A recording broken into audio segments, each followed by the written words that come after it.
ప్రభుత్వం అత్యంత ప్రతిష్టాత్మకంగా చేపట్టిన సామాజిక, ఆర్థిక, విద్య, రాజకీయ, కుల సర్వే అధికారిక గణాంకాలను సర్కార్ విడుదల చేసింది. రాష్ట్ర వ్యాప్తంగా మొత్తం 1,12,36,849 కుటుంబాలను సందర్శించి మొత్తం 3,55,50,759 మంది జనాభా వివరాలను సేకరించినట్లు తెలిపింది. 56.36%తో బీసీలు మెజార్టీ వర్గంగా నిలిచారు. కులాల వారీగా చూస్తే 10.3%తో మాదిక సామాజిక వర్గం రాష్ట్రంలోనే అతిపెద్ద కులంగా అవతరించింది. రెండో స్థానంలో షేక్ ముస్లింలు, మూడో స్థానంలో ముదిరాజులు నిలిచారు. సుమారు 4% మంది ప్రజలు తమకు ఎలాంటి కులం లేదని సర్వేలో పేర్కొన్నారు.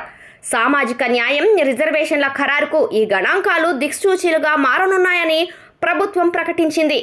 ఓసీల్లో రెడ్డి, ఎస్టీల్లో లంబాడీలు అగ్రస్థానంలో ఉన్నారు.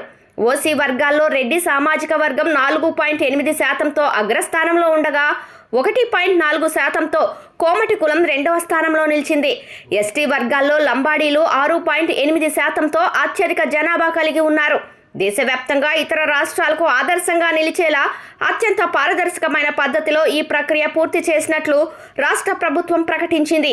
ఈ సర్వే ద్వారా వెల్లడైన గణాంకాలు భవిష్యత్తులో ప్రభుత్వ విధానాలు, సంక్షేమ పథకాల రూపకల్పన, రాజకీయ సమీకరణల్లో కీలక పాత్ర పోషించనున్నాయని విశ్లేషకులు భావిస్తున్నారు.